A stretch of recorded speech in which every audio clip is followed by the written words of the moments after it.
everybody, I am Mike from the Rewatch Project with Hannah and Mike podcast, and I am back with another edition of Front Row, these music performance reaction videos, and I am back in the wonderful world of one Elvis Presley, but I'm doing things a little bit differently today. This is not a music reaction per se, but a reaction to what appears to be a short documentary called Elvis and the Black Community, The Echo Will Never Die, on YouTube. I don't really know the background of this documentary. Maybe viewers who have recommended this to me, and you are legion. Many people have suggested that I check this out. Yeah, so I don't know what the backstory is of this. I'm going to watch it. I'm going to invite you to watch it with me. So, yeah, quick reminder that I do pause these videos. I do talk over them. That's just how I choose to react. It is what it is. Although I would strongly urge you not to follow my terrible example. And if you have not seen this short documentary, then I would urge you to watch it in its entirety before I spoil it by pausing it and talking over it and doing all of that stuff. Also, a reminder that I very much appreciate likes and subscribes. Subscriptions make a huge difference to the channel. It helps people find us. It results in more people participating, more conversation, and that is the primary motivator for doing this with a greater level of regularity. I would also invite you to check out the other content on this channel, including the Rewatch Project of Hannah and Mike, where we go back and rewatch some of our favourite film and television franchises, in addition to the other film, TV, music, and general pop culture related goodness that cohabits this here channel. Last but not least, we very much appreciate donations via PayPal, but if and only if you can afford to do so without causing yourself any financial hardship, because your support in likes and subscribes and sharing the channel and just watching is really all that we need. Having said that, I would like to say thank you very much to those who have recently donated via PayPal. This really helps. I mentioned before I need a new microphone, I need a new webcam, and my laptop is really struggling with these files. So what that means is editing takes a really long time. I have to do all the different audio and video channels separately, and what should take no time at all is quite a laborious process, and it just discourages me from doing these more often. So if you want these with a greater level of regularity, that is a really big help, and I would like to acknowledge those who have donated so far. We actually have reached the goal for the new microphones. We just want to get a few other little bits and pieces in order to make this manageable and an enjoyable process to do. But anyway, enough of that. Going to watch Elvis and the Black Community. That Echo Will Never Die. Let's see what this is. Here we go. I thought he was a very beautiful, and still is, a very beautiful person, and his memory shall probably forever live on. Al Green, he's the man. What a smooth-voiced legend he is. There is no room in this city for the vulgar performances of Elvis Presley. It's shocking. Yeah, there is. I watched him gyrate his legs and swivel his hips. And our parent-teachers group feels he should not be on television. We've set up a 20-man committee to do away with this vulgar, animalistic rock and roll bop. Yeah, so there's going to be some quite confronting stuff on this because we are getting into race history. Obviously, we're getting into social justice history. Obviously, I am a white man.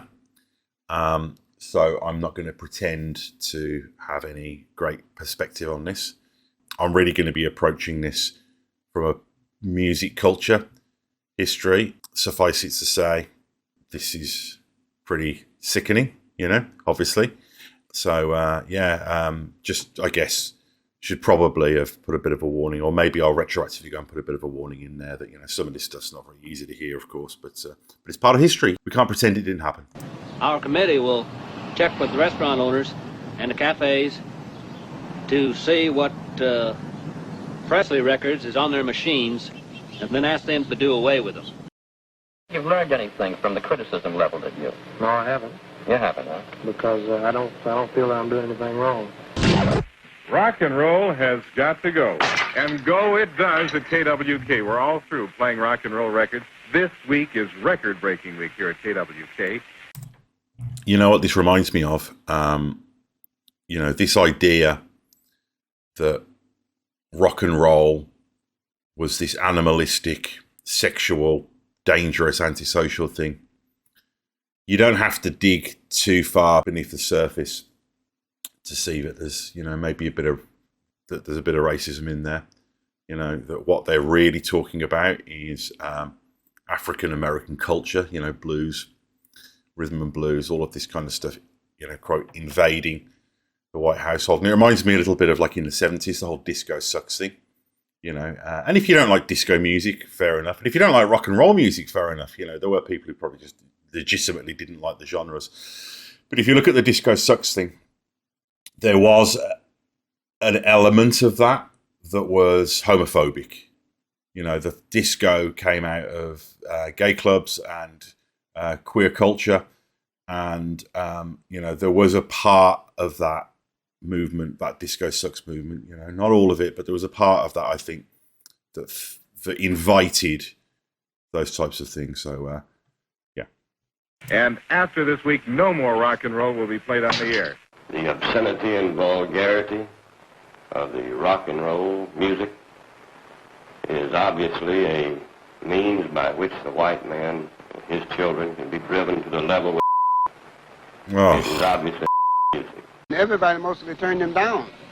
And because first thing, he had Negroes' ways. This is what they didn't, really at that time, they didn't want to accept. Mostly by black performers. And he, in essence, because of at that particular time, the kind of backwards mental capability that many people had as judging a person because of the color of their skin, as somewhat still does exist. But back then it was worse, and he actually, because of him being a Caucasian brother, he was able to do away with that whole thing. Caucasian brother. And it is interesting because I know that a lot of people, particularly white music critics, accuse Elvis of cultural appropriation. And I know that the cultural appropriation conversation is complex. But I think you have to look at intent in these situations. And I think Elvis's intent really was to share this music that he loved and to entertain, to feel part of a community. That's what I see. But I think also it was, you know, the African-American musicians weren't going to break through to the same degree that Elvis did. So, you know, that music did reach the people through him, and he shone a light on that. You know, he would work with diverse musicians, but I think that under the restrictions of the time, you know, from what I understand, he seemed to do the best that he could. And I think that it reminds me a lot now of when we talk about allies. You know, we talk about how feminism really is a responsibility of men. You know, we need, as the people with, you know, the power or whatever you want to call it, or the cultural advantage, we need to use that responsibly and for the benefit of others as an ally. And you hear about that in, you know, the rainbow community, allies. And it's kind of, you know, we talk about, you know, misogyny is a male problem, not a female problem. You know, it affects women, of course, the most, but the problem's men. So it's on us. We need to fix it. And I think I get the feeling, not to put words in early 1970s Stevie Wonder's mouth, but that's what it feels like they're talking about here. And I think Elvis did that. He's 77-year-old Early Wright, a disc jockey at radio station WROX in Clarksdale for 45 years. Hi there. Pleasant good evening, ladies and gentlemen. How do you do? This is your soul man to be with you until it gets through. I want you to stand by, don't have no fear. Following Jay's show, should I play one like this one from out of here? Elvis Presley. Elvis's songs still get good play on Wright's program among the blues, gospel, and jazz recordings that are its staples. It was almost 40 years ago when Elvis drove down to Clarksdale from Memphis with a record and asked him to play it. And I had been playing his record, and I had never seen him before, and I was amazed to see him. When he introduced himself to being Elvis Presley, then I went all to pieces over him. Then he and I started talking. I used to be the manager of a gospel group called the Four-Star Quartet. And I could listen to a man sing a hymn. I could listen to a man sometime talk. I did that. And I could pick him out whether he could fit in my group. I bet guys like this have got some stories, haven't they? I mean, they've all probably got a book in them. Amazing lives, an amazing time, complex, difficult exciting, important time. And talking to Elvis Presley, I could see a great future in him. It's no accident that Wright recognized Elvis's strong gospel roots. Here at the East Trigg Baptist Church in Memphis, older members of the congregation remember Elvis joining in with the choir while in high school. These were rousing sessions led by the charismatic pastor, the Reverend W. Herbert Brewster. Like most black people in the South, and to whose throat God has pressed down a harp of 1,000 strings. What a voice. It only needed tuning. Elvis's voice was that type of voice that agreed with the thought of Calvary. What an enigmatic guy he is. You can see why people followed these preachers. And you know, I've talked before, and you gotta be careful when you talk about these things.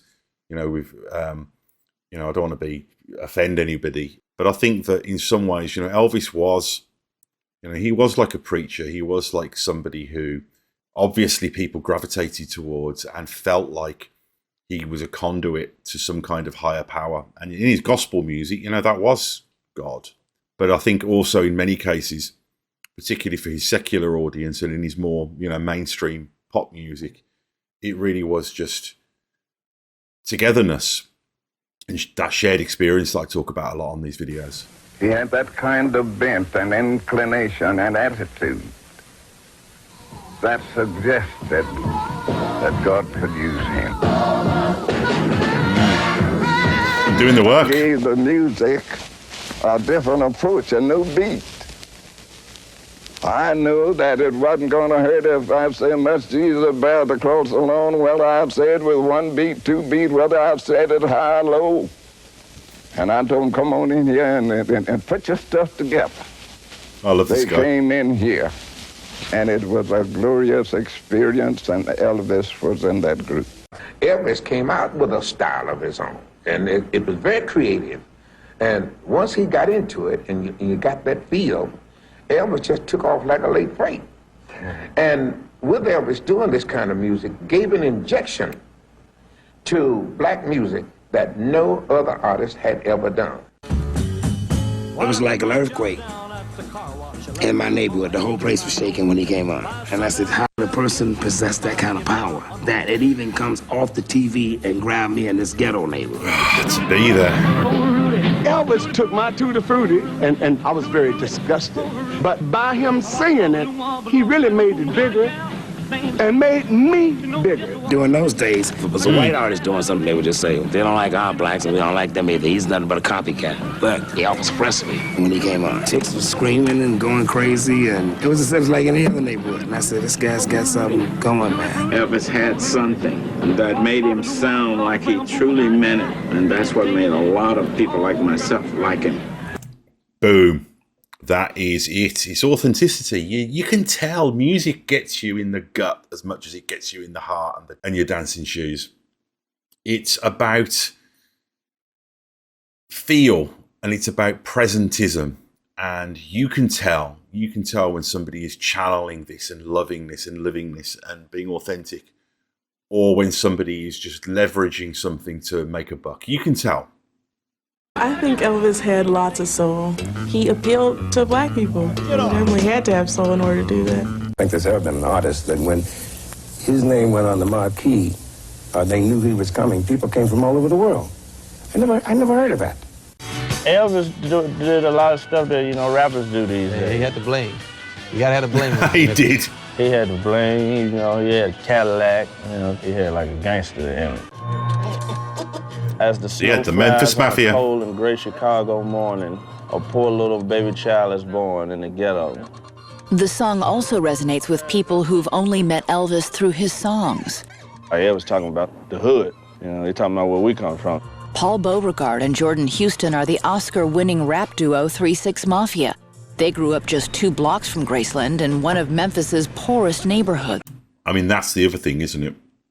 Is that Elvis did come from poverty. We talk often about how a lot of music, whether it be Appalachian bluegrass or the original blues or rap music, hip hop, hell, even punk rock, you know, it's music from the streets and from the fields and from the mountains.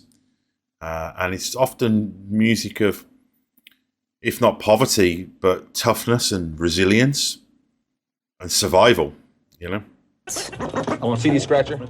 My mom used to always listen to this song when I was young. He talked about, you know, things that she went through. You know, she had like, you know, my mom had a bunch of kids, like 9 kids. You know what I'm saying? That's how you get somebody to listen to your song. You talk about what they know about and what they want to hear.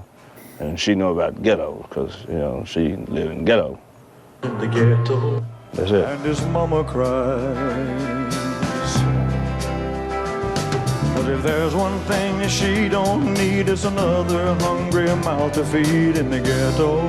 After we find the part on the record that we want to use, we sample it into the drum machine or the keyboard. That way we can loop it like. My first line says, first I'm broke, so I hang out with the rat and roach.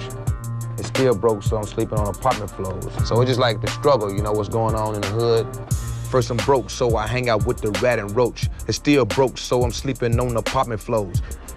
And I was off beat, but it's all good, cause it's on TV.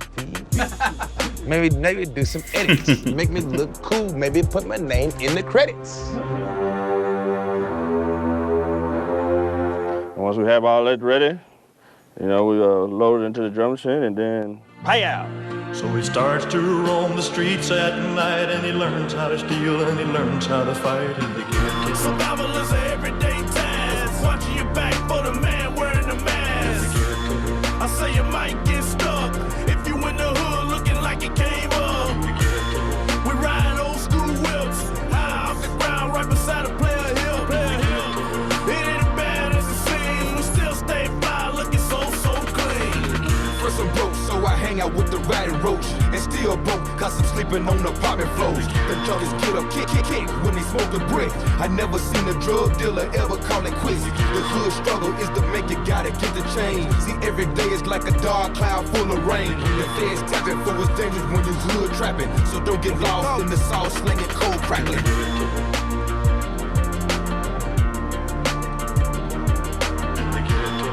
So help your brother along the way, no matter where he starts. But the same God that made you, made him too. These men with broken hearts. During the 60s and early 70s. Could be with him. Good on you, man. Demanded that we be given the star treatment. We had to be in our convertible where everybody could see us. And our little... I mean, you know, a lot of people talk for talk. You know, a lot of people, you know, virtue signaling, that's the term that's often disparagingly used. But, you know, putting your money where your mouth is, actually risking your career, risking alienation. That's what it's about, you know. And I know that Elvis wasn't one of these artists who liked to talk politics, but I don't think that Elvis would have seen this as politics. I think he would have just seen this as basic human decency. Blonde could drive us. That he didn't even know. You didn't have to be of any racial persuasion for him to love you. And you know, you know how rumors get started when there's a big star or something. The people will start rumors. Well, he doesn't like this kind of people, or he doesn't like those people or that people. And I never got that from him. But you know, Elvis is a whole nother thing. I think it's scary to even be compared to people in that, like. You know, I mean, because he's such a big talent, and in his absence, of course, he's bigger than in his presence. And music marks time, so in this time period, what Elvis was to his period would be something totally different. Well, I think rock and roll, I mean, what he brought to Vegas is more than rock and roll. I mean, I think there's so much going on out here on the entertainment front. That's a great point. Like right now, you'll see the likes of Celine Dion and Tony Braxton. It's a lot going out here. You know what I mean? As far as rock and roll is concerned, it's great. I mean, Elvis Presley was able to do things that haven't been able to be duplicated to this day. Black American music influenced Elvis. The fact that people say, well, he's the king of it all, king of rock and roll, is a slap in the face to those that made the music possible in the first place. Not to say he wasn't brilliant. I think he was a fantastic, talented singer. I don't think he ripped them off. I think once something has been exposed, anyone can add or take from it if they like. He was just so great, so popular, so hot, so anything that he played, it became a hit. To me, they didn't make a mistake when they called him the king. The only thing I want to know, was he my friend? Did I enjoy him as a performer? Did he give the world of entertainment something? Yes, on all counts. And that's the name of that tune. He was a bundle of energy set to music. And that echo will never die. Wow, that was really interesting. When you talk about Elvis's cultural history in regards to, race and culture, and cultural appropriation as well, it is interesting because, I understand where Chuck D's coming from the perspective of, he didn't invent this genre and it did come from the black community. But I think where I push back on that a little bit, if I'm understanding it, and I realise the Chuck D quote was just this one quick part of a interview, and he does say that, he does obviously respect Elvis as an artist, is I don't think Elvis ever liked being called the king of rock and roll, the king, and I think he had his reasons for that as well. I think partly religious as well. But I think that he always shone a light on that, and he always collaborated. So I think that claim is, it's of the time. It is unfortunate that the artists that Elvis was influenced by couldn't have the same opportunity that he had, partly due to the fact that he was a white man. I don't think anybody would argue with that, but I think that the man himself loved the music. And I think there's a point made earlier about how, you can tell when somebody's got soul and that it's coming from a place of purity and honesty and innocence and love. And I think that's the case with Elvis. And I think that if actions speak louder than words, then his actions speak volumes about how he collaborated and treated with respect those musicians that he worked with, and the fact that he did come from this culture, he did come from poverty, he did come from adversity. Nobody gave him this, he had to go and take it. And also, this was a different time, and that's a big element as well. But it is interesting to see, like I say, this dark undercurrent to the criticism that Elvis got early on in his career. It wasn't just about fears of juvenile delinquency or, old people thinking that the young people's music was a racket. There was this element of that was motivated by, segregation and all of these kind of things. So that's really fascinating. But I think for me, the really powerful thing here is hearing from the African-American artists, because at the end of the day, their opinion matters about that so much more than mine. But what I see here is more evidence of the man behind the music, and he looks, for all intents and purposes, like a pretty incredible man. So thank you for that recommendation. I look forward to getting back to listening to more Elvis Presley, watching more performances soon. Quick reminder that donations are very much appreciated to help with the upkeep of the channel. I still need a little bit more equipment, so if you can, that would be great. But please do not contribute anything financially if you can't afford to do so, if it would cause you any kind of financial hardship. It doesn't make your patronage of the channel any less valid or any less important. And thank you very much to those who have already contributed. All of that does go towards just the equipment so I can keep doing this. There's no profit or money being made from this at all. And there's no intention to do that as well. So yeah, thanks for watching. And thank you for the recommendation. Elvis Presley, man, this guy. See you soon. Bye-bye.